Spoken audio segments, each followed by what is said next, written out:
জন্মাষ্টমী উপোস করার পর বাল্য সেবা দিতে আমার খুবই ভালো লাগে, তো সেই জন্য অনেকটাই আনন্দ হয় আর অনেক কিছুই রান্না করেছি পারণের দিনকে। হ্যালো এভরিওয়ান, কী খবর, কেমন আছেন সবাই? আশা করি সবাই ভালো আছে। তো প্রতিদিনের মতো আবার একটা নতুন ভিডিও নিয়ে হাজির হলাম। কাছে ও দূরে যে যেখান থেকে আমার আজকের ভিডিওটি দেখছেন পুরো ভিডিওর সাথে থাকুন, আশা করছি ভিডিওটা আপনাদের ভালো লাগবে। তো সকালবেলা খুব ভোর ভোর উঠে পারণ সেরে নিয়েছি, এবারে রান্না করছি পারণের জন্য। তো কচু শাক রান্না করছি, আরও তো অনেক আইটেম আছে, অনেক রকমই রান্না করা লাগে পারণের দিনে। তো সব কিছু ভিডিওতে তো নিয়ে আসবো, কিছু কিছু ভিডিওতে ডিলিট হয়ে গেছে। যাই হোক, প্রথমে আমি কচু শাকটা রান্না করছি। কচু শাক তো খেতে হয়, আর একটু চিনি দিয়ে দিলাম নামানোর আগ দিয়ে। এবারে তুলে নিচ্ছি আর এবারে করব পাঁচ তরকারি। তো 5 রকম সবজি আছে এখানে, তো ভেজে নিচ্ছি।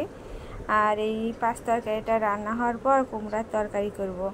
তো আদা জিরা দিলাম, একটু আদা জিরা দিয়ে পাঁচ তরকারি করলে কিন্তু ভালো লাগে। অনেকে কিন্তু আদা জিরাটা সবজির মধ্যে দেয় না, আর আমার কেন জানি পাঁচ তরকারি আদা জিরা দিলে বেশি টেস্ট হয়।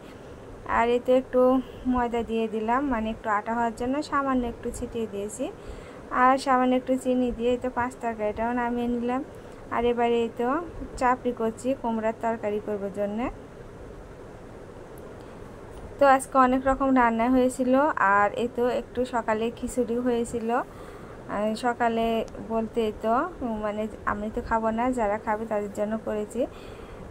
তো আজকে রান্না হয়েছিল তো কচু শাক, তারপরে পাঁচ তরকারি, কুমড়ার ঘন্ট, বেগুনি, তারপরে টক পায়েস। অনেক পদে যেদিন মানে পারণের দিনকে রান্না করেছি, অনেক রকমই রান্না হয়।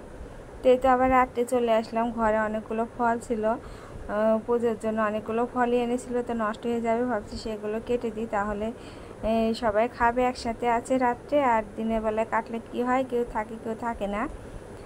তো আমার আজকে ভিডিওটি আপনাদের কেমন লাগছে কমেন্টে জানাবেন। আর ইউটিউব থেকে দেখলে আমার চ্যানেলটিকে সাবস্ক্রাইব করে দেবেন, এবং ফেসবুক থেকে দেখলে লাইক এবং ফলো করে দিয়ে শেয়ার করে দেওয়ারও অনুরোধ জানাচ্ছি। তো রাত তো এখন বাজে প্রায় 10টা, ছেলে বাবা চলে এসেছে, আর সবার জন্যই ফল কেটে নিচ্ছি। আর এই যে বাদাম চামিটা পুজোর দিনকে কাটা হয়েছিল, তো ওপর থেকে একটু কেমন যেন হয়ে গেছে। যাই হোক, ওপর থেকে একটু ফেলে দিয়ে দেখলাম না ভালোই আছে, তো সেটাও কেটে নিলাম।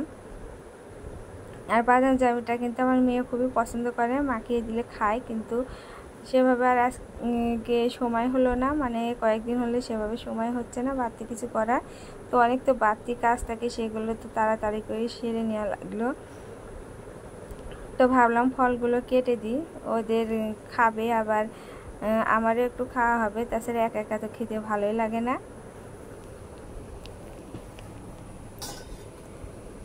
তো আমার আজকের এই ছোট ভিডিও, আর কি কি রান্না করেছি অনেককেও নিমন্ত্রণ দিয়েছিলাম, তো সে ভিডিওটা তো নেওয়াই হয়নি।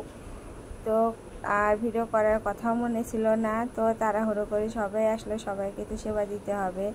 আর আমি তো উপাস আছি, আমি তো পালন করলাম পুরো 5টার দিকে, তো ভাত খেয়েছি।